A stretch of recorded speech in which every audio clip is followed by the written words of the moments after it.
حضرت صلی اللہ علیہ وآلہ وسلم پر وحی کا ابتدائی دور اچھے سچے پاکیزہ خوابوں سے شروع ہوا۔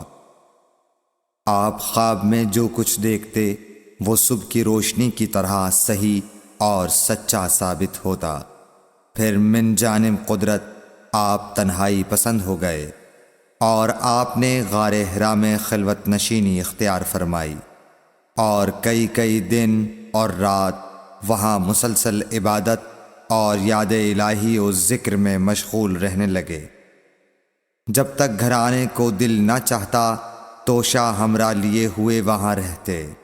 توشہ ختم ہونے پر ہی اہلیہ محترمہ حضرت خدیجہ رضی اللہ تعالی عنہا کے پاس تشریف لاتے اور کچھ توشہ ہمراہ لے کر پھر وہاں جا کر خلوت گزین ہو جاتے۔ یہی طریقہ جاری رہا یہاں تک کہ آپ پر حق منکشف ہو گیا اور آپ غار حرا ہی میں قیام پذیر تھے کہ اچانک حضرت جبرائیل علیہ السلام آپ کے پاس حاضر ہوئے اور کہنے لگے کہ اے محمد پڑھو۔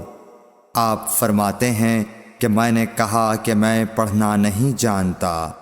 آپ صلی اللہ علیہ وسلم فرماتے ہیں کہ فرشتے نے مجھے پکڑ کر اتنے زور سے بھینچا کہ میری طاقت جواب دے گئی۔ پھر مجھے چھوڑ کر کہا پڑھو۔ میں نے پھر وہی جواب دیا کہ میں پڑھا ہوا نہیں ہوں۔ اس فرشتے نے مجھ کو نہایت ہی زور سے بھینچا کہ مجھ کو سخت تکلیف محسوس ہوئی۔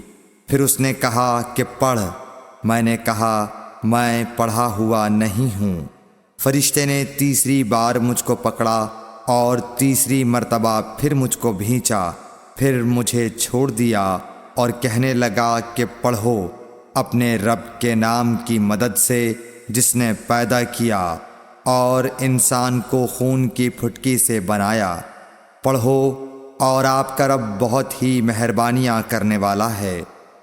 بس یہی آیتیں آپ حضرت جبرائیل علیہ السلام سے سن کر اس حال میں غار حرا سے واپس ہوئے کہ آپ کا دل اس انوکھے واقعے سے کانپ رہا تھا۔ آپ حضرت خدیجہ کے ہاں تشریف لائے اور فرمایا کہ مجھے کمبل اوڑھا دو، مجھے کمبل اوڑھا دو۔ لوگوں نے آپ کو کمبل اوڑھا دیا۔ جب آپ کا ڈر جاتا رہا تو آپ نے اپنی زوجہ محترمہ حضرت خدیجہ رضی اللہ تعالی عنہا کو تفصیل کے ساتھ یہ واقعہ سنایا اور فرمانے لگے کہ مجھ کو اب اپنی جان کا خوف ہو گیا ہے۔ آپ کی اہلیہ محترمہ حضرت خدیجہ رضی اللہ تعالی عنہا نے آپ کی ڈھارس بندھائی اور کہا کہ آپ کا خیال صحیح نہیں ہے۔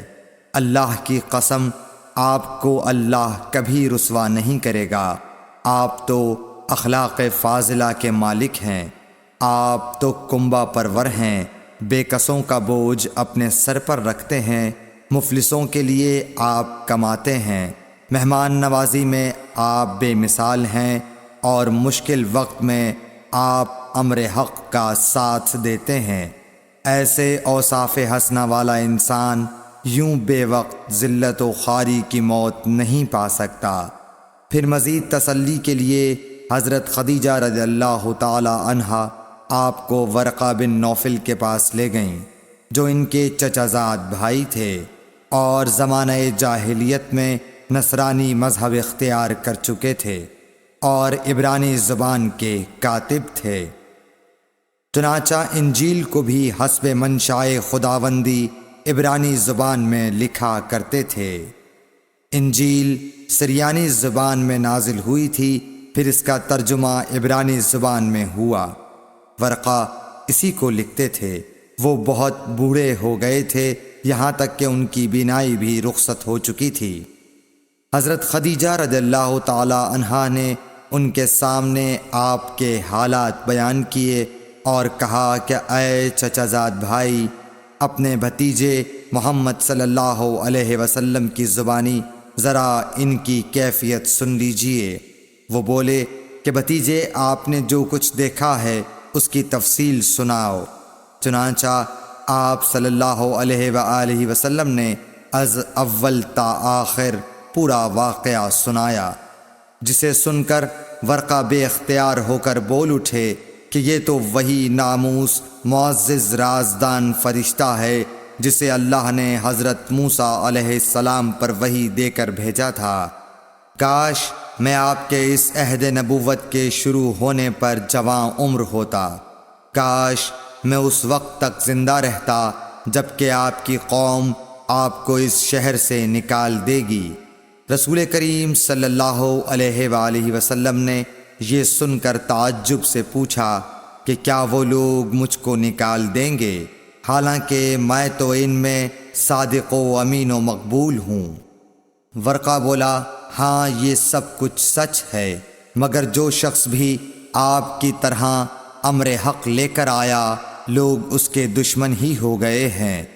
اگر مجھے آپ کی نبوت کا وہ زمانہ مل جائے تو میں آپ کی پوری مدد کروں گا، مگر ورقہ کچھ دنوں کے بعد انتقال کر گئے، پھر کچھ عرصے تک وحی کی آمد موقوف رہی۔ صحیح بخاری حدیث نمبر 3۔